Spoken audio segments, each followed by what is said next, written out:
are 10 fundamental keys to effective presentation and persuasion. From the front of the room. Criteria for us to be effective in this context. First thing I want you to put at the top of your notes, most important thing for you to realize and remember, number one key of all is real simple. 80% of being effective from the front of the room is why to do it. 20% is how to. 80% of being effective from the front of the room and influencing other human beings, 80% of your effectiveness is going to come from you having a strong enough why. Why are you talking? What is the reason? You've got to have a sense of purpose in what you're doing. That is where your power is going to come from. How to say or how to persuade or how to put it across is only 20%. And if you can start with that belief system, you've got some real power. Because one of the things that I do whenever I go, I believe that of the 10 keys, the first key to effective presentation is belief, period. You can give me somebody who's much more articulate than myself, much more articulate than anybody else, and we'll blow them away. I can take somebody who's got more belief and blow them away from the front of the room. Because it is that power of belief that what you're saying has some kind of meaning, that has an impact on somebody's life, that gives you that spark that gets through to other human beings. So I don't necessarily think about what I'm even going to say or how I'm going to say it a lot of times. What I know is I know what it is I have to get across, and I make it so important inside of me that I just know it'll come across. And I'm not worried about this word or that word. I don't have all that editing going on. As a result, I can stay with my audience. If I'm inside my head and I'm going, oh my gosh, am I doing this right? Is this coming across well? Once you start doing that, you're in trouble. So the core belief you've got to realize is you can't fail from the front of the room. That's one core belief. The other core belief is that if you've got a strong enough reason, all that matters is that you get the message across. If you do that, you're going to become articulate at times anyway, and people remember those things. When you weren't so articulate, they're not going to know that. They're going to remember your passion, they're going to remember your power. So the biggest challenge, I think, in public speaking is somebody who's like trying to say just the right word at the right time. Because then what happens is they go, which one, internal or external? Internal. I have no internal dialogue when I'm speaking effectively. Zero. That is my power. I am totally in uptime. I'm outside here. Now, I can pause for a moment if somebody's writing notes down. That's when I might pop in my head for a second and think of something. I see you writing your notes. Boom, you're off for a second. I might go grab inside my head for a moment. But 90% of the time, I'm out here with no internal dialogue at all. When I'm in trouble, quote unquote, like when I feel like I haven't done a great job, other people say, oh, you did a great job inside me when I'm not satisfied. It's because I don't have that same spark or power, and it's because part of me was inside here. Something's going on, and I start talking to myself. As soon as I start talking to myself, it's over. What I do is I see, feel, and it goes. Right? It's an instantaneous thing that comes out of me, but it starts with that core belief. So you've got to learn to adopt that. So how do you adopt the belief that's going to support you? Remember, we said the way to get a belief is you got this table, and the way to make sure the table feels solid is you got to get some what? Some legs, which are called what? References. There's one R in references. References. Okay? And we want to get as many of those as possible, and that's what you're going to do through skill notes. We're going to get you up with small groups of people, right? About 40 people, and give you a chance to do something over and over and over and over again. And that's also how you get good at something. Right? You don't just do it one time. You know, stuff that I'm doing in certification, sometimes the very first time I've done it, so it may not be as elegant as if I do a mind rev. A mind rev is wired. Right? I mean, I have something wired because I've done it enough times that I know what I'm going to say. I don't think about what I'm going to say. I focus on how I'm going to say it. So cert may not be as wired as far as that's concerned, but what I make up for in not having clear what I'm going to say exactly or how I'm going to put it across or maybe the funniest way to do it, I make up for that with intention and intensity and knowing how important it is when I'm sharing with someone. So you got to come from that place. If you didn't do anything else but really adopt that belief that you can persuade anyone because what you're sharing is important to you and you know it's important to them, if you can come from that place, there's very few limits that you can have. The other belief that you might want to adopt, as still part of number one, is that people want to listen to you. See, if you get up there and you're thinking, gosh, I don't know, what if they don't listen? What if they don't pay attention to me? If you have that thought in your mind, first of all, you're internal, you're not external. Second of all, you're going to project that. You're going to be tentative. You're not going to have the same power. When I walk in a room, I'm thinking, I am powerful. That's my belief before I walk in there. I am effective. I know these people want to hear what I have to say. And I've done that in places where they didn't want to hear what I have to say. But I said, I know inside. They may not know it yet, but they need to hear what I have to say, and they're going to want it once they know. When I worked with Ken Blanchard, one of the things that I did is I modeled some of his strategies, and Ken is one of the most likable people that you'll ever meet. He's like a big, giant, teddy bear, wonderful human being.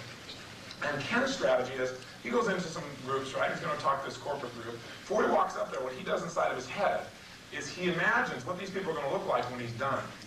In other words, if you walk into a lot of groups, what happens for the traditional speaker is they don't have a lot of belief in who they are, what they're capable of anyway. They don't have any intention, any power. And they walk up there already intended, and they walk out and they look at this audience. And audiences are rarely, although your audiences will be a bit different, we're going to have them wired for you. But the standard audience is not wired.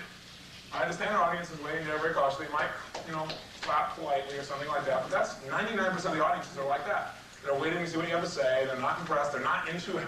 In their own life, they don't have a lot of intensity. So what the hell are they going to do to give it to you? They're trying to conserve what they got. So you walk up in an audience like that, and some of them may prejudge you by the way you look, by the way you dress, by what they've heard about you, or by the fact they don't want it to be in the room, depending upon where you're speaking.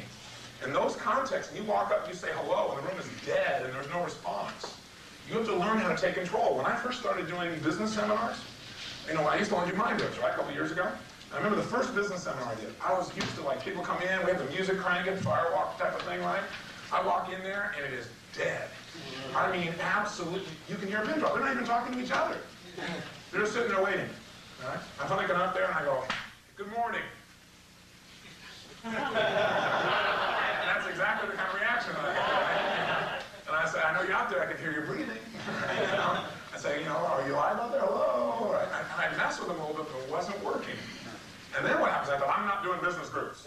I don't need to talk to those jerks. God, man, their lives are dead and stuff. I had to work on my head and go, wait a second, they're probably the ones that need it the most, right? They're about the most closed. So what I learned to do was start with me. Before I got in there, I realized I got to have a belief that I can reach anybody. I've always believed that. Hey, here's a good test for it. I got to believe that they really want to hear what I have to say. When I walk up, I do need to change my approach, which we're going to talk about. But I have so much belief that what I have to share is so important to them. And now I can just walk up into that room, and it's the change in me. It's a change up here. It's not a change in my movement necessarily, although I'm sure it translates there. But there's this absolute sense of pure power that they need to hear what I have to say. Not that I'm egotistical about it, but they have to hear this thing, because if they don't, they're going to get hurt. That's my belief. And if they do hear it, they can get some pleasure. And so I walk up with that absolute knowledge, and you cannot believe the congruency that gives you, and the flexibility. But you've got to know that what you're sharing has value. If you get me up here and you ask me to talk about something that I don't think is important, I'm not going to come across as an effective speaker. Even with all the skills that I can pull from. Because I've got to have that core belief. So before I ever get up to talk about something, I think about how important it is, and the other thing I do is I fully associate to the value of that before I begin to speak. And if I'm not effective, usually it's because I didn't do that. So I got to get in my gut, not just in my intellect, but in my gut, how important this is. If I know how important it is, man, I can get anybody to feel it. But you got to think of yourself as a persuader, not just a speaker. As a persuader, persuasion is a transference of emotion. You cannot transfer that which you are not experiencing. Why don't jot that in your notes? You can't transfer that which you're not experiencing. So I'm going to get up here and tell you how important transformational grammar is, or vocabulary, or how much fun it is, but I don't really feel like it's fun, or I thought it was fun, about a month ago, but now it's not fun for me. Then you're not going to feel like it's fun either. If I can pull that off, maybe you can generate the emotion without me, but it's highly unlikely the whole group's going to do that. So you've got to start with that core. So the core beliefs I wrote down is, I am powerful and effective, and people enjoy listening to me. I am powerful and effective, and people enjoy listening to me. You've got to come from that core. Now you might say, but Tony, but I've never really spoken public before and stuff. That doesn't matter. See, remember we talked about competence the other day? I said, I know I'm competent because I'm capable of doing something, not because I've already done it. If I had to wait till I'd already done something to be competent, there are a lot of things I probably never even start. Okay? So you've got to assume the role. You've got to act as if you were already a great speaker. You have to become what it is that you want. So you've got to walk in, and even if you've never spoken in front of a group before, you've got to walk in there with the physiology and the mind and the state and the belief level that you're powerful, effective, and these people want to hear what you have to say. Secondly, you've got to believe that you're humorous. And I'm sure Steve will talk about this today. You've got to believe that you're humorous if you're going to be effective with people. Okay? Now, that doesn't mean that you tell about jokes or anything else, but humorous, just by your own loving up on things, you can be humorous. But you've got to believe that basically you're humorous, and what allows me to think I'm humorous is because I can laugh at myself. See, if I can make fun of me, if I can laugh at me, then I definitely get other people to laugh too. Because I've set myself up for a target. Real easy. And if I set myself up for a target, then it also gives me permission to play with somebody else too, right? But you got to attack you first. You got to be able to make yourself humorous. You got to be able to not take yourself too seriously. So core beliefs, I can't stretch them enough. I guess the other one I put down is just that I enjoy persuading. You got to enjoy the process, or you might as well forget it. And I enjoy persuading. I enjoy influencing people so that they go for more choices. So that comes through anytime I speak. Here's the second key: physiology. Physiology comes after belief, because if you just try and put the physiology in, but you don't have the belief, you don't have the foundation there. You don't have something to back you up, right?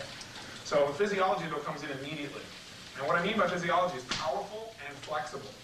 You don't want to just come in there all intense, you're going to be over-gradient.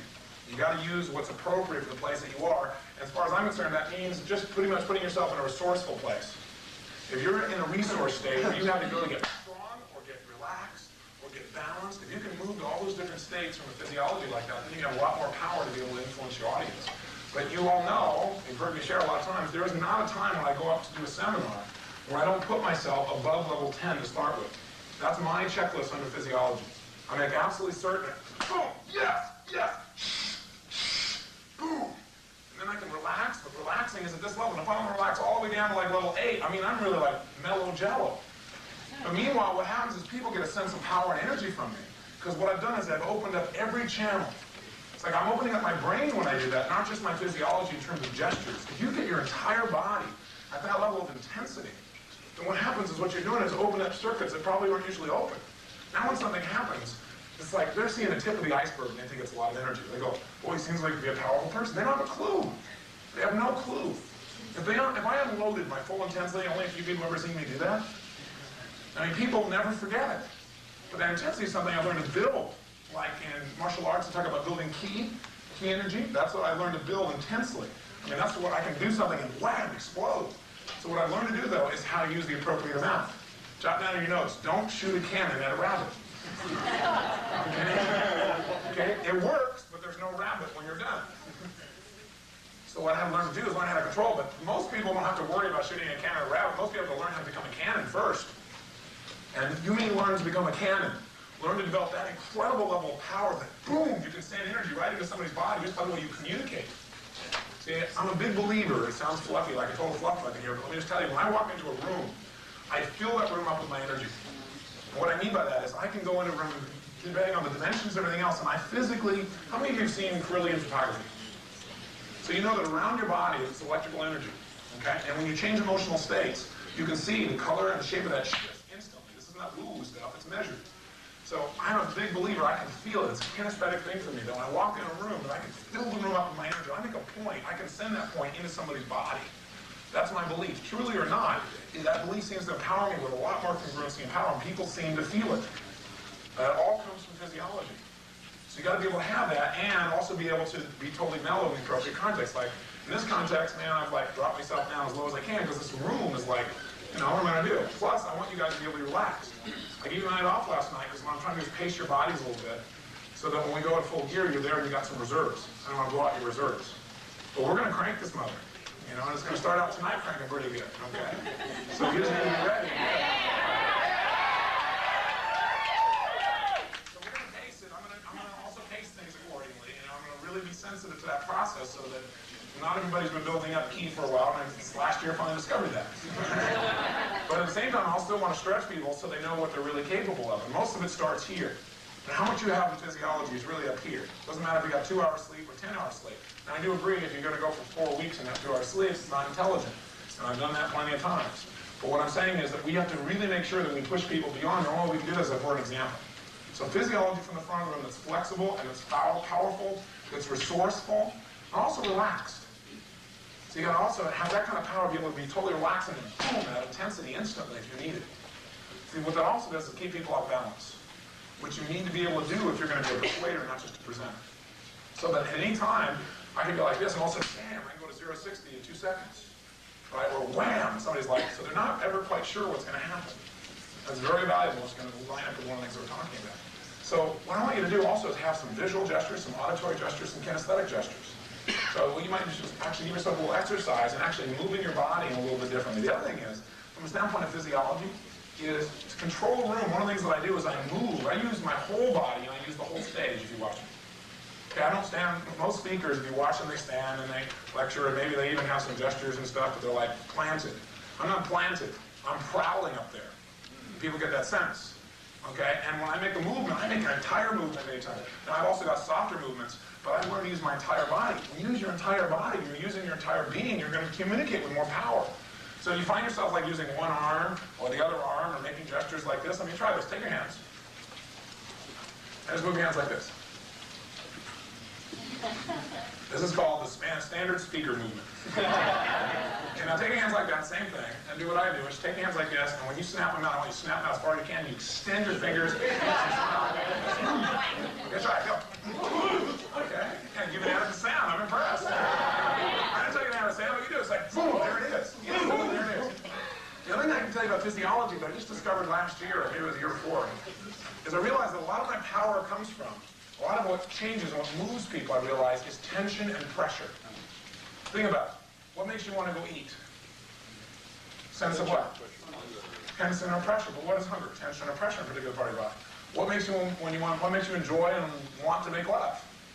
It's a build-up of tension and pressure, isn't it? All right. What's that? Well, throbbing is pressure. Okay.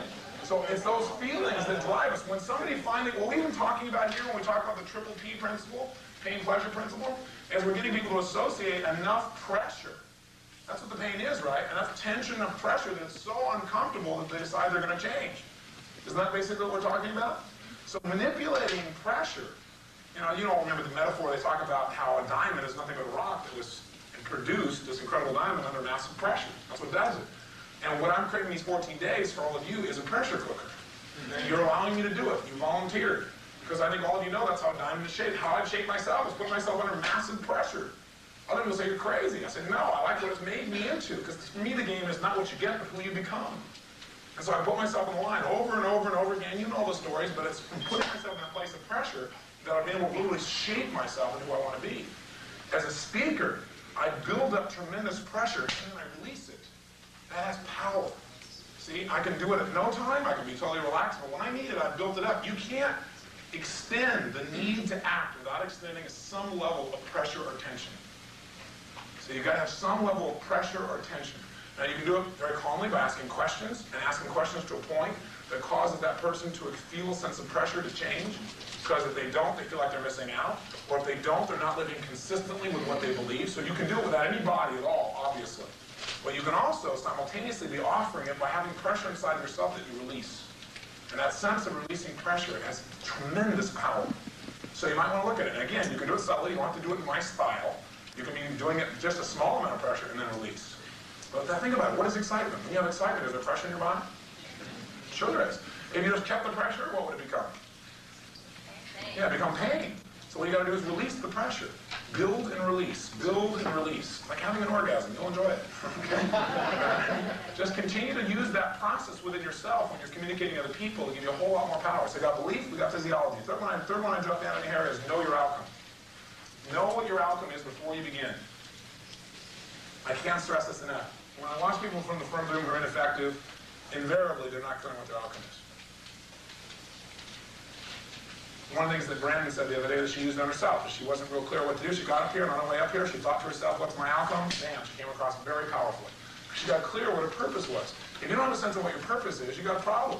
So you got to know, what's the final result? What do I want to come out of this thing? You got to remember, your brain is a servo mechanism. Right? You think of like a missile. A missile knows how to get the target. Even the target moves, because it knows what the outcome is, and it keeps adjusting until it gets there. If you don't know what your outcome is, you've like turned off your servo mechanism. You want to turn it on and say, this is what I want to come out of the situation, period. Now, if something happens and I'm not getting there, I'll just keep changing. When I know what it is I'm going for, I've got something that will pull me through all the muck of what's going on in the moment to where I want to go. If, like yesterday or before, a couple times where I lost my train of thought, I lost what my outcome was. And so then I'm babbling for about 5 or 10 seconds, right? And it irritates out of me. It's like, I need to do that. I need to move out of that. And that's because I was processing inside my head, coming up with some new stuff while I did it. That's why you got to stay outside as much as possible. Does that make sense? Or you got to be in a context where you're creating, and that's okay with you, and you set up your audience appropriately as well. But that process of knowing what it is that you want is so critical. So you don't ever want to get in front of the room without getting precisely clear. Remember, clarity is power. The more clear you are on what it is you want to accomplish, the more power you've got. If you're not clear, you're not going to have your power. If you are clear, it's a piece of cake. You will come up with things and resources and metaphors and ideas that you never dreamed of. But here's the problem. Most people's outcome is when they get from the front of the room is to look good or sound good. That's never my outcome. Or their outcome is to come across well. That's never my outcome. Or their outcome is to say what they're supposed to say. That's rarely my outcome, and when I do that, I create stress for myself. Right? It's like I'm trying to do it perfectly, or say it the way it's supposed to be said, that kind of stuff, I just lose out. But if your outcome is to produce a result in other human beings, and you know what that outcome is, and you know some of the content you want to share in the process, I'm telling you, you'll unleash your power.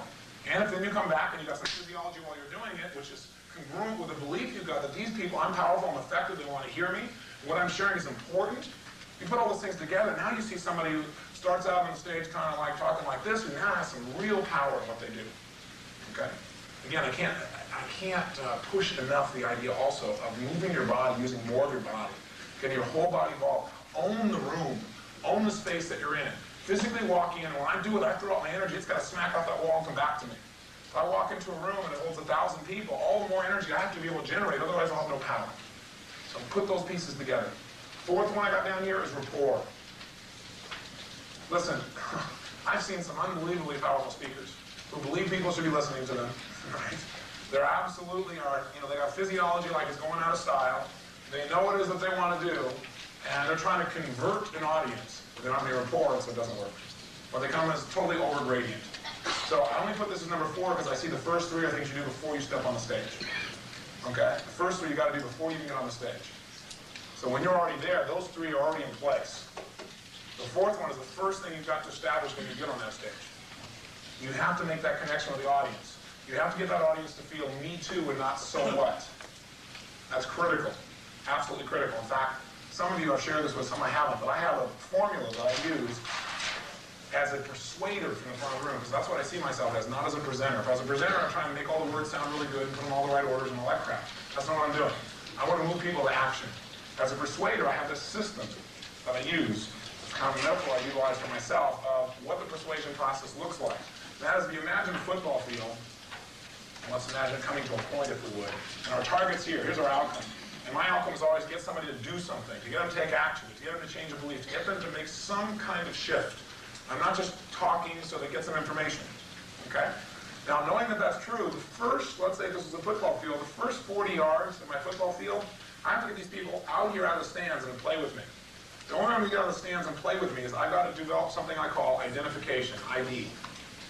Identification is the rapport step, where I get people to say, me too, not so what. Most speakers go into the so whats, and that's why they don't do effectively. They don't have rapport from the beginning with the audience. You can be a much poorer speaker but have a better rapport with your audience, and your audience is going to love what you do.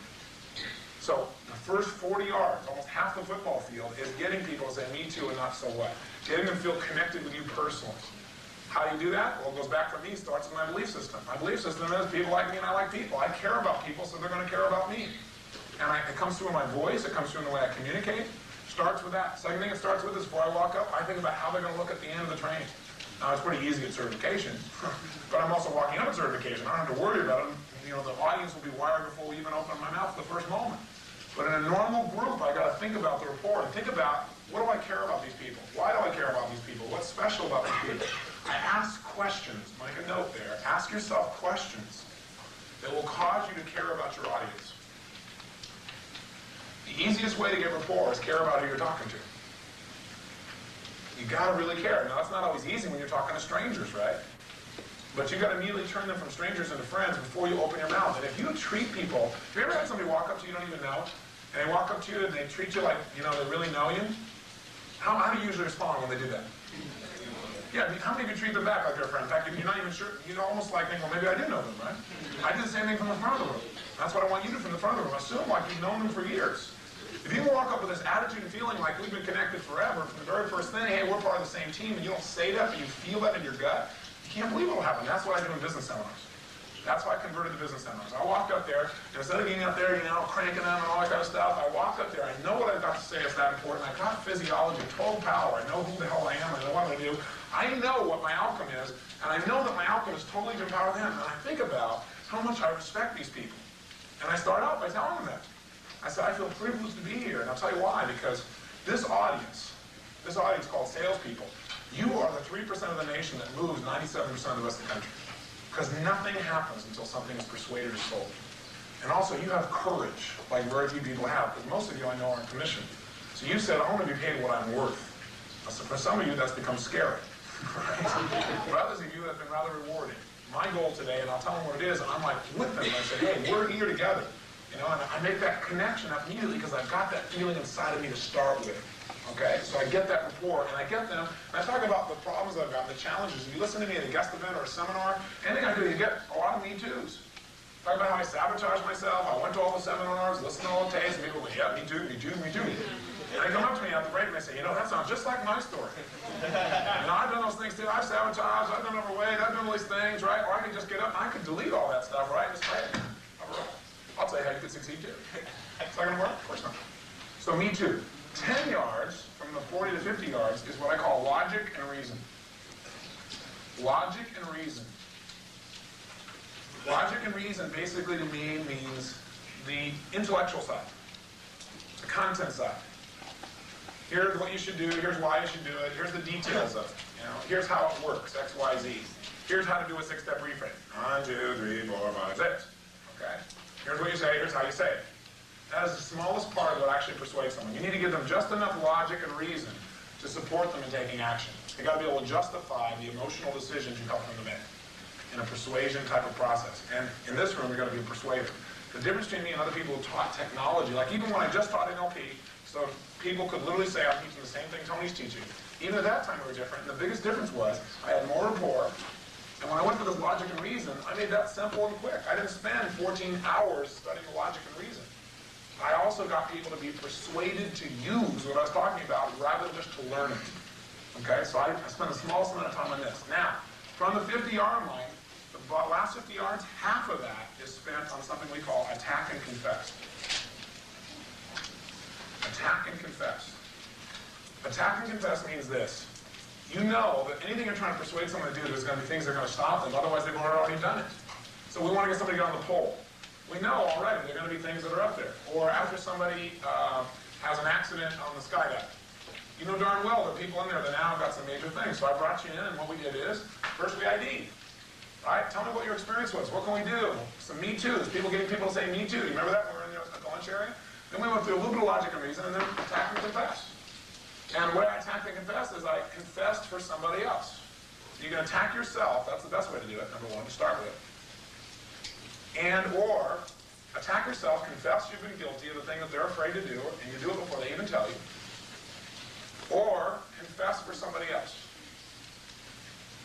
Okay? So I said, if Keith was here, if you were there, right? I said, if Keith was here, I think maybe what he'd probably say is, remember that? Yeah. And you all nodded your heads and, yeah, right? We went through the attack and confess section. We utilized everybody else's own internal attacks. We set the whole thing up. So this is where we set up, if we want somebody to do something, this is the hell if you don't. Setting up the hell if you don't do something. But you do it elegantly. You don't do it by attacking them. You do it by attacking yourself, or by confessing you've been guilty, or by confessing for somebody else. Okay? So I get up and I say, listen, I don't always use this stuff. I've screwed up. I've used this language pattern over here, and I've beat myself up so bad, and I've been guilty. But you know what? I'm not going to do it anymore. Because you know what the cost was for me? It cost me this and this and this, and I don't want you to have to experience that. They boom, hammer. Last section, well, let's say all the way down to the 99-yard line, we got 1 yard left. But the rest of this section here is called solution. Solution is you say, God, I did this and this, I put it off, I didn't take action, I didn't follow through, but you know what? Finally, I decided the solution. And guess what happened? This is the heaven if you do. Recognize pain, pleasure in here anywhere? Finally, I did. I put myself in the line. I put myself out there, and I got to tell you what the rewards were. My life changed in so many ways. All of a sudden, I had this connection. All of a sudden, I felt this love. All of a sudden, I felt this sense of power. All of a sudden, I could shape my own destiny. All because I did this. And that's what I want you to have the privilege and opportunity to have. I've got that privilege. You deserve it too. Boom. You got it immediately. You're linking what? Pleasure to the process. The last 1 yard line, this last yard, is asking for the action. Ask for the action. And if you've done your job up front, where you got rapport, you taught them the logic and reason, you attacked and confessed, you came up with a solution, then asking for them to take action should be a piece of cake, because they've now linked lots of what if they don't do it, and lots of what if they do. If you've done it effectively and you had rapport, so they trust you and believe in you, you should be able to influence them very easily to take action or do whatever it is you need them to do. This is the process I use over and over. That's what I use in my TV show. My TV show, I set the thing up front here. ID, little logic and reason. There's very little in there about neuroassociative conditioning. In fact, we don't even call it that. Why? Because that's 10 yards of the thing that will happen, and some people might get all caught up in that and not hear my message. Then what's the whole thing? Attack and confess. I tell my story. Here's what I used to do. Here's where I am. I get other people to tell their story, talk about how it was, and here I am now, and I get them to talk about the solution. I talk about, hey, here's how my life is. They talk about how their life is, and at the end, we ask for the money. Right? They say, right now it's time for you to take off and make the thing go. And the last thing I say is, design your life now. I'm going to get my helicopter and we're out of there. I have a little note there that says, come fly with me. That's in essence what's under there, right? This is the process.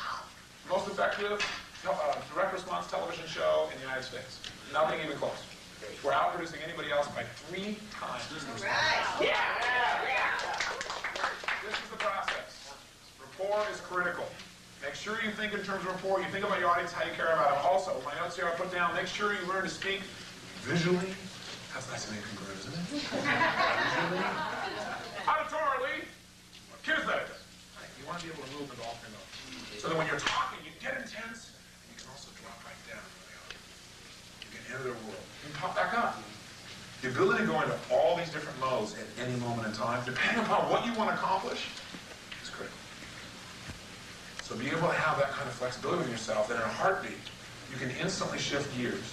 Now it's true, when you're talking about things for the first time, right, you're first starting to learn how to articulate something, it's a little more difficult to also simultaneously learn to vary in everything else. That's why you're going to go to, like my one day, after a year and a half now, it's wired. I change a little piece here and there, but I know exactly, I've tried things, and I notice what works and what doesn't work. My body stores anything that works. The way I told a joke, I tell the same joke, I tell the same story, and I notice a slight change in the inflection of my voice takes a totally different emotional response. My brain locks in under that.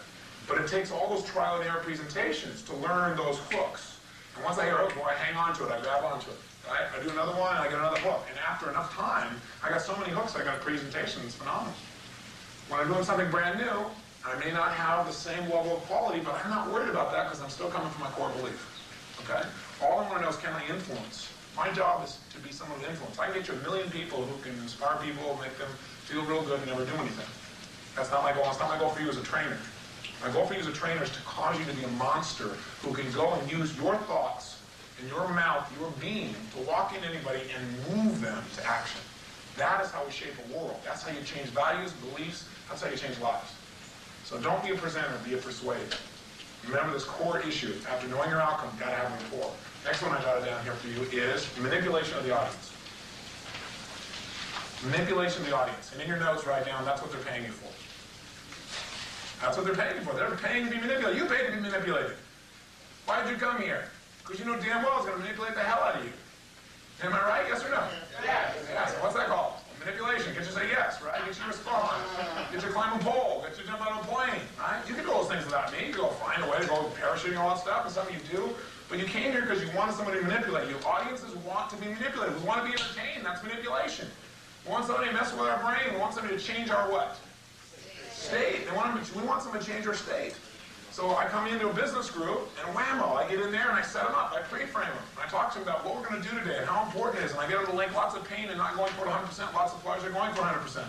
And I said, listen, I'd like to share with you something that I've learned to do with top CEOs around the country. Only top Fortune 50 Fortune 50 CEOs do this.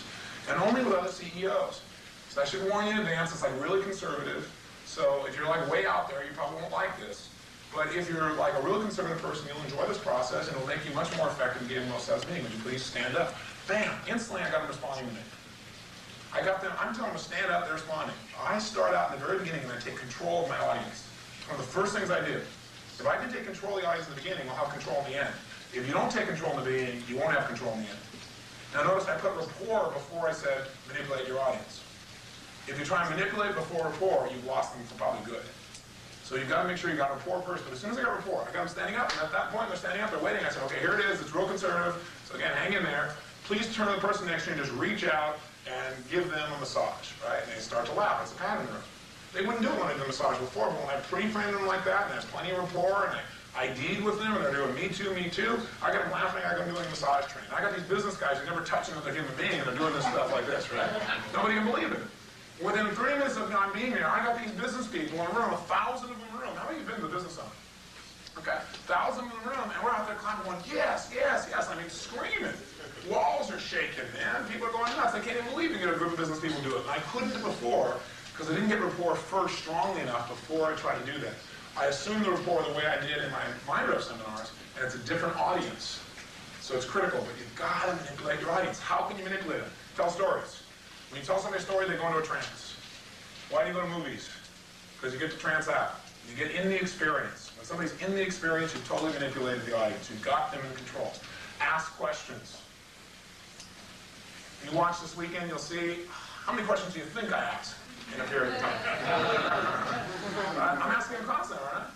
over and over again. And whenever I ask a question, I tie it down very often. What I'm doing is I'm getting the person to respond mentally in their head so they stay with me. How many of you do this already yourself? Let me see, show hands. Okay, what's that called, right? And if they don't do that, here's what a lot of speakers do. They go, 20 minutes, let's see a show. And when they don't get the response, what do most speakers do at this point? If they even dare to even ask that kind of question in the first place, which most of them won't do because they're afraid that people won't respond. But if they did, come on, what have you seen speakers do? Yeah, that's right, they back off. They start trying a few times, and they see that the audience is responding, they kind of let go and say, oh, I'll just go over here, you know. Not me, I say, come on, raise your hand, I'll mess with the audience. You go, how do you do that? Belief. Belief in physiology. Listen, when any two human beings meet, the one who's most congruent will control the situation, period. And I know there's nobody in the audience who's been more congruent than I am. Right? Because I'm prepared. They didn't come in here for that reason. I came in for that reason. And if they think they're as congruent, great, then I can really get them amped up. Because I can challenge them. See, then I got to control them again. Then I manipulate them again. I'll play on whatever pattern they got. But I know in any situation, you might want to write that down, in any situation where two human beings meet, the person who's most congruent will control the situation. Period. Period. So you got to make sure you have more congruency. Now, also congruency means you still got to be flexible, right? You can't just go up there and just demand from your audience they're going to do something. Well, you can get up and demand and then break their pattern. Start to demand, then go, please. Right? Or go, please raise your hand. You can do anything that, whether it works or not, doesn't matter. You try something, you notice if it works. If it doesn't work, what do you do? Try something else, right? But you got to get in that place. So use pattern interrupts. That's one of the ways you interrupt your audience. You set them up for something, you change them. And that's all humor is. Humor is nothing but a set of pattern interrupts. You set somebody up, they're going down this one line, wham, you get them on the other side. So I've got here, use embedded commands, use metaphors, create associated and disassociated states in your audience depending upon what you're talking about. So if I talk about the morgue, I do that for a reason, right? Using an anchor, I can create a state change. If I want to talk about skydiving, I'm going to use a different one. There's certain times I want to disassociate you, certain times I want to associate you. But pattern ups are probably the most important thing you do to manipulate your audience. Next, behavioral flexibility is number 6. God, I can't, this is not even something I should even have to talk to you about. If you can't flex your behavior, you can't control an audience. Period. You have to be so flexible that no matter what happens in your audience, no matter what occurs, wow, you can handle it immediately.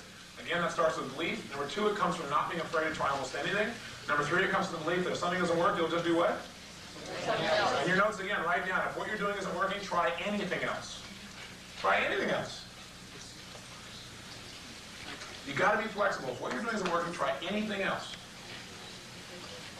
So I'll give you an example. I was doing a seminar in Detroit, Michigan, a one-day business seminar about a year ago. And logistics were horrible. We were just getting them started. Somebody didn't have enough manuals there. People were sitting out in the hallway. There was not air conditioning. I mean, it was hot. People were sweating in their suits. They were angry walking in. And then I was there, but the back of the sound wasn't set up properly, so they started like 30 minutes late. 30 minutes late, sweating in the hall, and they didn't even get one of these little, what do you call it, notebooks. People were very, very upset. I get up there, right, start doing my thing. We get to about the 4th page in the book, and all of a sudden this guy stands up and he goes, I standed out there for 30 minutes, we started 30 minutes late, I'm sweating, and my manual doesn't have those pages in it. He started screaming, going crazy. He stood up right there in front of me. And what do you do? What do you do? Ask him a question. Anything. Okay, you could ask him a question. What else could you do? That's right. Deborah said the right thing. Tommy's right. I said, you are absolutely right. That is totally unfair.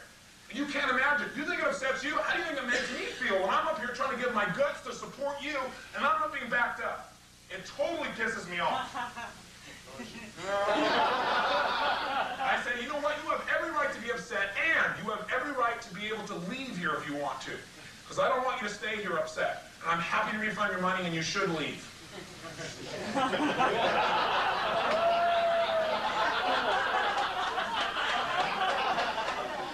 said, you know what? Because I also am trying to support a lot of these other people. I don't want them to be interrupted. You have a right to be upset, but I can't let you interrupt them. So I suggest that you leave, and we'll give you your money back, and I apologize. He said, well, I might stay. I said, no, you might stay. You're either going to stay and play full on and be happy, even though you're sweaty, or you can leave now because I don't want to be unfair to you. How's that for a nice because, Frank? All right. Hey. Right? Because I don't want to be unfair to you. I said, are you here to play? And the whole audience, by the way, started laughing hysterically. Because my response to they're expecting me to like back down or go, oh gosh, or me to say, I'm really sorry, sir, or say, you don't have to be that upset about it, or like play games with him. I totally broke his pattern. I responded in a way nobody expected. They're laughing hysterically. And now I have the audience on my side, right? They're all giggling and stuff. I'm going, sat down, so I'll take this anyway. Okay. So what you've got to be able to do is come back in a way that people don't expect. Behavioral flexibility really means having nonlinear responses. A nonlinear response is, linear response is X, A happens, then B, and that means C is going to happen. Somebody's going to be around me, A is going to happen, then maybe Z is going to happen. Right? They don't know what to do. Keeping people off balance is critical to a certain extent. Now, you want to have a certain amount of flow, otherwise you have something that just jars people so much that they can't take it or they live in a trance. And there are places in your presentation where that can be useful. But what I'm saying to you is you've got to be able to totally flex with what's going on. So if I come in, I got real intense with him, by the way, and he got even more intense, what do you do then?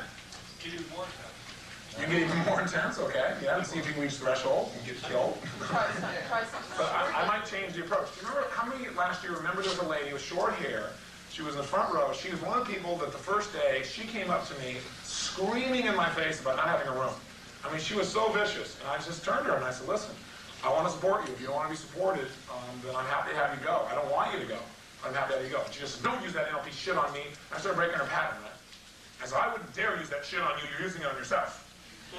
And so I messed with her. So I break her saying a little bit and stuff. But then if you remember in the big room, like 4 or 5 days into it, she stood up and said, like, I'm not getting her. This isn't working for me or something like that. And I went over there and I got in her face. Right? And as she got back, and I got back, and I was like, boom, boom, boom. And there was a point where I amped her and amped her and amped her. Right at the moment where I amped her, I stopped and I reached out and I gave her a kiss. You know that? Yeah. She didn't know how to deal with it at all. I had no way to deal with it. Because I set her up one way, and then when I saw that that wasn't working, I decided, I made the decision, okay, I'm going to switch. But before I switched, though, I want to have more of a pattern. So I pushed her even further. Right when I got her right at threshold, wham, snapped her in another direction. No way to deal with it. So think about it. Same thing you remember with Claire? Yeah, how could you forget? With Claire, we're going back and forth, and I got intense with Claire, and he got intense, and back and forth, and I played with the intensity, and I started messing with the thing. And finally what I had to do is I started pouring him down, got all the way down around there, and where did I stand? Stood next to him, and then I stood on the side of him, right? And then talked about that piece until I got him totally enrolled in what I was doing, got real soft, breathing, from out. Okay? But you got to know, some people, but that's not going to change. Some people got to get like this. You got to have enough variety. You got to constantly be flexing. Something doesn't work, change. I don't care what it is. Change. Now, some of you know the story I've told. It's one of the more intense experiences I had when we were involved in Certainty in America. It was a multi-level marketing organization. We got involved because we believed 100% of the principles. And the founder of the company was a phenomenal man. And his name was David Allen. And I really bonded with this guy. I really wanted to support it. And I went around the country and did speeches to support what they were doing. And the organization, David Allen was a black man. And the organization was about 60% black. But when I say black, I mean militant black. Not like, I'm not black, white doesn't matter to me. But to them, black meant something different. And a group of them invited me to come speak, but see, they were told by David Allen I was the most powerful speaker they'd ever seen in his life. And so they assumed I was black. So I walk in, we're talking militant, we're talking about a value system, we're not talking color now, we're talking about a value system of people who make black something that is totally different, and if you're white, that means pain, right? And if you're black, that means pleasure. So I walk in there, right, to speak, there's not one white person in the group except me, and I walk up and they introduce me, and the audience just freaks. I mean, they can't even believe it. I start to speak, and I'm not quite sure why I'm getting this response, and I'm finally getting a clue in my head, right? And then as I'm talking and doing this stuff, right, finally, somebody stands up and says, how come you always use white examples? And I said, what? And as it came to be, they try to position me as only, you know, making this, I talked about a white knight in one of my metaphors, real brilliant. Real rapport builder, right? Anyway, long story short, I finally, as the group got bigger, when we went to the afternoon session, we had a bunch of other people in as well. And I just totally broke the pattern. I've used it now 2 or 3 times since then in similar situations. But now what happens is I have a mixture of white and black, but primarily black. And I'm talking along, and somebody gets up again and says, how come you keep using white people on stage? And I just go, well, I could have thought, you know, I haven't been watching colors. I've been like, you know, one for you, one for you. I've been doing that. And I said, but this woman stood up, she goes, you know, what am I, a honky? I had her on stage doing love strategies, right? And so the audience is like, and it was like one of those little tension things. I said, you know what, guys? This one person was like totally in my face. I turned and I said, sir, I said, you know what? You won't believe this, but I actually care about you. You know, I know you don't believe that because I'm white. And of course, white people couldn't possibly care about someone whose skin is darker than theirs. And I know you couldn't possibly care about me, but maybe you even do and don't know it. Who knows? So what am I starting to do? Put them in a real life, what? Trance. And I say to them, I say, you know what? As long as, I like to help you, and you may not want the help, but I want to offer you something. As long as somebody can turn to you, and by their skin or by what they say, take control of you, then what happens is you never will be free. Your issue is freedom, clearly. As long as a man can look at you and say, nigger, the whole room went, it's as long as somebody can do that, as long as somebody's called you nigger and get that kind of response I see in you right now where you're ready to explode, then what you've done is given that person absolute control of you. You have no control in your life. You are still a slave. I said, you are. Well, you're being enslaved by you and nothing else. And I said, I'd like to have you be free because I'm free and I'm white. So why don't you pretend that we're going to get you free right now? And I suggest here's the way to do it. Everyone stand up. And I'm like, you people. I said, stand up. Come on, try something with me. Trust me just for a moment. Pretend I'm black. I get them to stand up, right? Now they're all standing up. I said, now you guys just do what I do just for a minute if you really want to be free and if you want to have some fun. So let's try this. I stood up and I said, okay, follow me. Do what I say what I say, move the way I move. I'm a nigger, you're a nigger. You like to be a nigger too. Be a nigger. Ooh, be a nigger. The audience is like, but a few of them are going, I'm a nigger, you're a nigger. I said, come on, let's do it. And I got a big smile on my face and I got outrageous. And pretty soon, right, I got about half the audience, white and black, maybe 2/3, going, I'm a nigger, you're a nigger, right? And pretty soon, these other guys are like this, start laughing. As soon as they do it, I go, oh, come on, try it. You know, come on. By about the third attempt, I got them all going, I'm a nigger, you're a nigger. And what I got them doing? Laughing, giggling, saying, I'm a nigger. What am I doing? Changing the what? Anchor. Changing the nerve association. Then I say, okay, and they're all giggling, right? They're looking at each other going, I'm a nigger, you're a nigger. Then I turn and I say, okay, when I'm done, repeat after me. I'm a honky, you're a honky. And I said, I'm a honky nigger, you're a nigger honky. We did this whole thing. They're painting each other going, there's one guy who's like the most militants walking up with this other white guy in the audience and going, hey, honky nigger, how you doing? He goes, hey, nigger honky, how are you? And I give each other hugs and the whole bit. And you go, my God. And people turn, there was one guy in the back who was looking to do business with me at the time. He said, man, you go like of steel.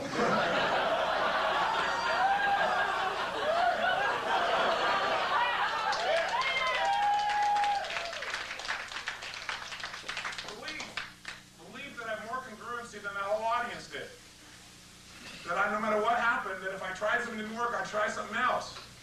If that didn't work, I'd try something else, and eventually I get through them. And I don't have to reach everybody either. But I'm going to reach a core group of those people no matter what. See, that willingness to absolutely flex. See, that's flexing. Right? That's definitely flexing, and it also leads into my next one, number 7. Challenge your audience. Challenge your audience. Everybody wants to be challenged. We want to be challenged as human beings. That's how we grow. If you sit there and let your audience sit on their duff, that's your problem, not theirs. But what you want to do is get them challenged. Challenge them with questions. Challenge them with statements. Challenge them to take action. Put them on the line. See, that's the process that really gets people to respond. Human beings respond to challenge. Without challenge, we get weak. With challenge, we get strong. So I'll throw down the challenge. I'll throw down the gauntlet. And I'll show that I'm willing to do whatever I ask. I'll put myself on the line first so they know I'm not just asking them to do something. But I'll lay it out there, and that's basically what I did that day, right? I challenge the audience. Say, come on. You know, are you strong enough to get up and do this? Are you flexible enough? Are you outrageous enough? Are you free enough? Or do you have to stay there in your own prison, right the way you are, and not smile, not go for it, not do anything? And you didn't put, prison happened a long time ago. You didn't decide. I don't know, why not decide right now to do this? Challenge, challenge, challenge, challenge. That is power. But challenge and show you're willing to do whatever you're asking for. Whatever you want them to do. Show you're willing to do the same thing. Show that you want to do it first even. See, firewalk code wouldn't work very well if I did this whole thing in the firewalk, and at the end I said, okay, who wants to go first? I'm not doing it this time. You know, I have to be the first one to walk every time. I have to get up there and do it, otherwise it doesn't have the congruency. Set yourself up in that way and make sure you challenge them. Ways to challenge them is ask questions. The other way I challenge people, I put down here that I was thinking about the other day is I direct portions of my talk at moments to direct individuals. Okay? So as I'm talking, wham, all of a sudden I make eye contact, and I stay with that person just for a minute. Get strong with that person just for a minute. Right? Make the connection with them. So if I'm asking something, let's say I'm making a particular challenge, I'm saying something like, hey, are you willing to be free now? I'll look at one person right there that I think wants to be free, or I want them to be free, and I'll direct right at them for that moment. Or I'll lock on. So that's another way to challenge, is actually take it one individual at a time. It'll give you more power. Okay? Next, energy. Energy is critical. You gotta have dynamic, powerful energy. You gotta be charismatic. And all charisma is power and energy. Your ability to move in a way with absolute total congruency and intensity. It's not just, having this floppy little energy popping out of you, but punctuating what you do with some intensity. That will give you that. If you can constantly have that level of energy, what happens is you scoop up an audience with you. But you got to have that. And again, the only way to have the energy is to make sure you start out with it. Before I walked up here, I didn't have this level of energy, but when I just got up here, before I walked on up here, I stopped, put myself in state. As I'm walking in, I start moving my body in a way where I'm ready. So by the time I get up here, I can kick right into high gear. But you got to realize 80% of charisma is energy. If you've ever seen somebody, think of somebody you think is charismatic. I preach a comment, but outside of me, who can you think of?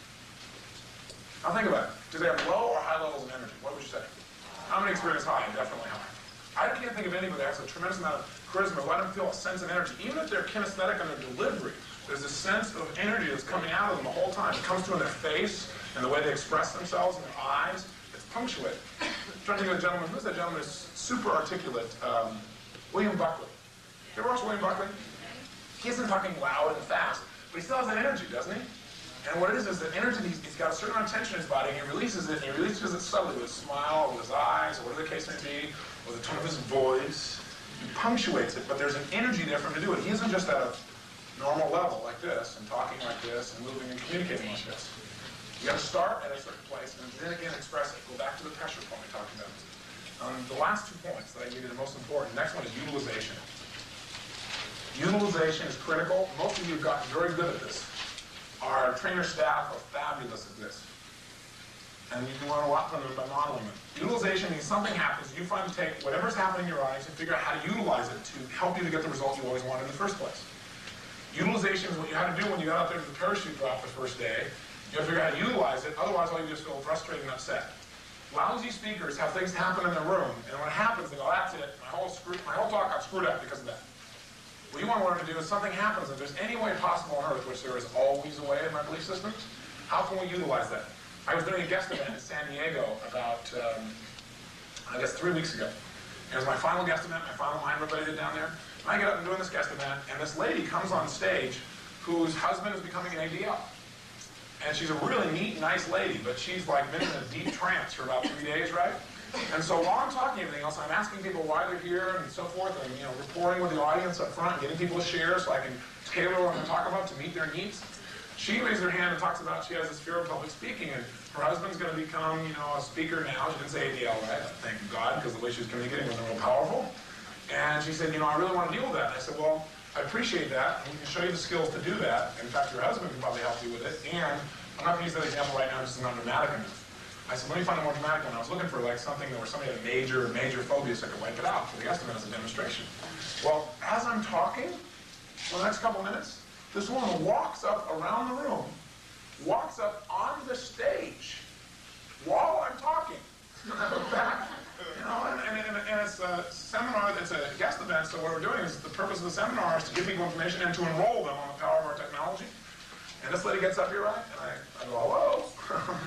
She goes, I just wanted to deal with this thing right now. A little self-sorting there, I guess. And I said, she goes, is that okay? And I said, no. She goes, well, I need to. And she walks up to the front here. So at this point, my brain goes, okay, this is fun. Right? What an opportunity, right? Now, if I get her off the stage, I can lose rapport with my audience. There's going to be people in that audience sitting back going, God, he was mean to that person. If he really cares about people, he should allow them to do those kinds of things. Are there people in the audience who think that way? Yeah. If I do that, I can lose rapport. Or it creates a little doubt. They go, God, why was he strong with her? Or even if I do it softly. Soft wasn't doing it. I said no, and I smiled, trying to be soft. She didn't get soft. The only way to get off is a little bit harder, right? or I got to put her in a deep trance, which they're not going to know what the hell I'm doing. I'm going to go, what is this hocus pocus? So I finally decided, great, she's here, let's run with it. So I got off the stage. I figured if I get off the stage and leave her there, she'll probably freak and leave. No, that didn't work either. She gets up and she, like, the whole audience waiting, right? And I had this momentum going. I had the audience laugh and I was on a roll. Right at the point I'm on a roll, right in the middle of a joke, they're cracking up, she walks up and does this thing, right? She goes back and she gets, the microphone and, comes up here like this.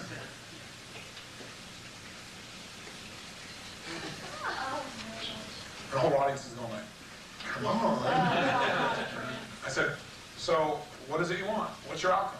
She goes, just this. I said, what's this? She goes, well, just connect with the audience.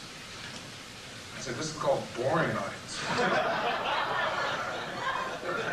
And the audience laughed, right? And everything else I said, what's your outcome? What is it you're trying to accomplish? She goes, I just want to feel connected. I just want to feel connected.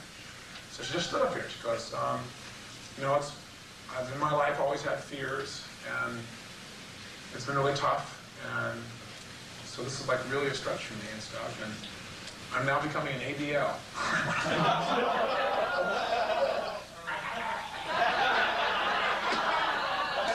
Freaking out, right? I'm becoming an ADL. I looked at her husband and went, no, I'm going to kill him. Right? He says, so that I can go and share this stuff with people all over the country.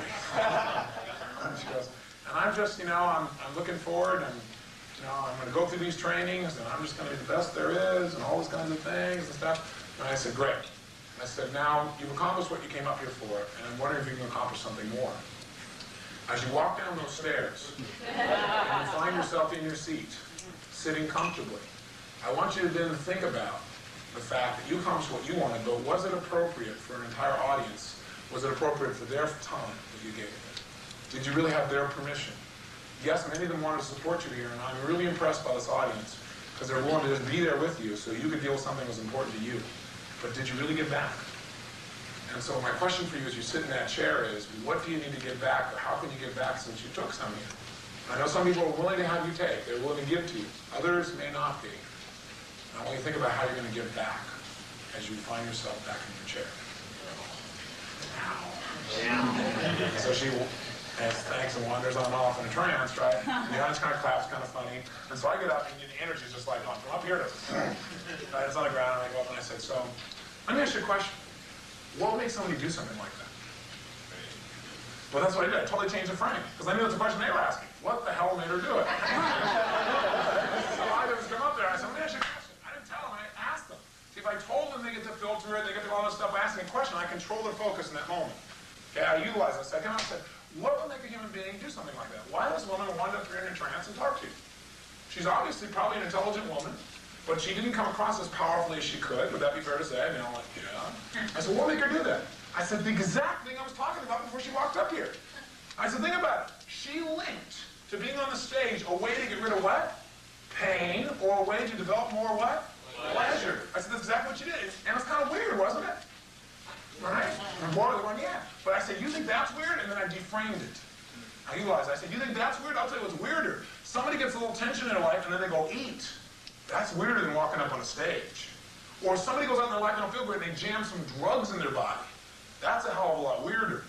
Or somebody gets all upset and they blame it on their spouse. The next thing you know, they're divorced. That's weirder. How many of us have ever been that weird anywhere in our life? Boom. I don't utilize anything. I said, so humans are weird. We all are weird at times, right? But we got to learn how to make less of our life weird, except when we want it that way. We got to learn how to make these changes. And then what happened? People came out and said, God, that was the most powerful demonstration I've ever seen. I said, God, that was so amazing, because I realized that what she did is like what I do in my life over here. It's like, before that you were saying it, and after I saw that, it was just like so incredible. Well, utilization. Would I put it up there again to make the point? Of course not. But it came out of a situation where, wow, I went right back to here with the audience, and I utilized it. I'm not saying encourage interruption. I'm saying when it happens, make it part of your presentation. Find a way to make it part of it. I could have gone up there and been freaked out in my mind going, oh my God, she said she was an ADL. This is my organization. She's representing me. Holy shit. I don't want to be here. Do these things. Could have gone up and done these things and said, well, that was an interesting interruption. Let's go on. Would that have worked as well? No way. I turned it into an example of what I was doing. See, that's what you got to do each time. Something comes up, utilize it. Somebody says something, utilize it. That's just like You know, that reminds me of. Or you know what? That is exactly what I'm talking about. You know, somebody says, I can't do this. That's why we're doing this. Turn it, whatever it is, turn it back on it. Something drops, hey, let that idea drop into place. Find ways to utilize whatever is going on in your audience. It'll give you tremendous power. Last key number 10, and I'm out of here, is have fun. 10 keys, you gotta have fun, otherwise you're not gonna be powerful in front of the room, not long term. If you're having fun, oh yes, okay, great, we'll show that. Having fun to me is critical. I mean, you can tell the difference between somebody who's getting up there and they just got a message they gotta deliver, and somebody's got a message they gotta deliver, but they enjoy it. They enjoy the sharing. And if you can really make sure you don't ever get caught up in the point where you're stuck, where it's like, this is what I have to do, but you really remind yourself this is what you choose to do, and you think about how lucky you are to do what you do, and you come from that place, and you are playful within yourself, you put yourself in a state of playfulness, that'll come through with your audience. People want to be played with, right? They really do. They don't want to have somebody who just jams something down their throat. You can jam, but you can also be playful. You've got that unique balance of get people to listen and get them to have fun, and people want to be entertained more than they want to be educated. Jot it in your notes. People would much rather be entertained than educated. So most people don't make changes. So what I try to do in most of the seminars I've created is to entertain people while I educate them. If you doubt this is true, that people would rather be entertained than educated, just go to watch a Grateful Dead concert. Or Bruce Springsteen, or anything else like that. I mean, clearly, think of the thousands of people who show up for that. We have invited people to come to a seminar, they don't show up in groves quite like that. I don't care what the seminar is, they're not going to do it. Right? The highest paid people in our country are not educators, they're what? Entertainers. So that'll give you an idea where we put our value systems. Okay, so what you want to be is you want to be an entertaining educator. Somebody who persuades people but entertains them along the way. Are these 10 useful for you? Yes, no? Yeah. Great. So what I want you to use these as criteria. I've given Bob a series of exercises to put you guys through to help you start embedding some of this stuff, really utilizing your physiology. So you're up and speaking. But I also want you in your teams, you're going to have 3 people in your teams, and you're working with your teams, you're doing skill mills, to maybe have these 10 really nearby, maybe write them on a card or something, and analyze. Okay, what did I do? How was the belief level? What was the physiology like? Hey, did the person really know their outcome? How much rapport did they have? Right? Did they manipulate their audience or not? Make sure you start looking at it, maybe giving yourself a scale of 0 to 10 where you are in those areas, and think about, okay, how can I get better? Right. Last thing I want to tell you is this. On the back of your notes or somewhere, just jot this down. 3 major keys that we're going to chunk up to effective speaking are these. Number 1, have something good to say. Steve Perman is great at telling jokes because he's storing them all the time. He's already got something good to say. I'm not quite as good at that. I haven't stored them up. I got to do that. I got to model it. But you got to have something, a repertoire you've already built up. I mean, my repertoire right now is so humongous, I can get up for 30 days and not stop and have plenty of material. Right? I mean, really can. I've built it and built it and built it. I have so much that I know can be good to say. So I know it's there. That's number 1. Number 2, say it well. Practice saying it well. And you're not going to say it well the first time.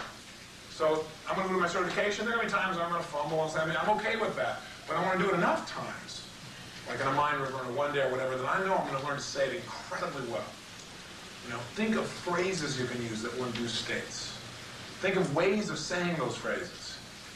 Make your life a masterpiece. You know, think about how you can say things that induce a state when people hear it. Put some things together. You can use quotes as an example of it too. Think of some quotes. I remember Churchill saying, what is it? Truth is incontrovertible. Malice may attack it, ignorance may deride it, but in the end, there it is. Some things just hard to say better than that. All right, learn to say it well. And number 3, say it with emotion. Say it with emotion. Emotion is your power. You must have it within yourself to give it to somebody else. So think about the process of, one of the metaphors I like to use is, you know, you buy a shirt, like a man's shirt, you have those little stick pins in it, you know what I'm talking about? Yeah. You take those little stick pins, right? If I took that stick pin, let's say that stick pin is a word. And I take that stick pin, and I want to influence you, and I take that word, and I throw it at you like this, and I smack you with that little pin. Are you going to feel very much of it? Of course not. Well, what if I take that little stick pin, and on the back of that stick pin, I wire a giant iron bar called emotion. Now I take that little word, I put this giant iron bar on it, and I'll throw that sucker at you. I can throw it right through your heart. That is what you want to do when you get up to speak. You want to take these little crappy little things called words that so many people just utilize like stick pins, and you want to attach a level of intensity and power and depth and emotion to it that you can go right through whatever used to stop somebody in terms of their armor. Where you can reach people that other people don't reach. You practice those 10 things, and you get yourself to the point of doing that ongoing, you have one of the greatest gifts in the world, because you know you can go anywhere in the world with just your thoughts and your lips, and you can change the environment. You can change people, and you can change your own world. That's what being a trainer is all about. I wish you best. Have some fun tonight, and I'll see you guys soon.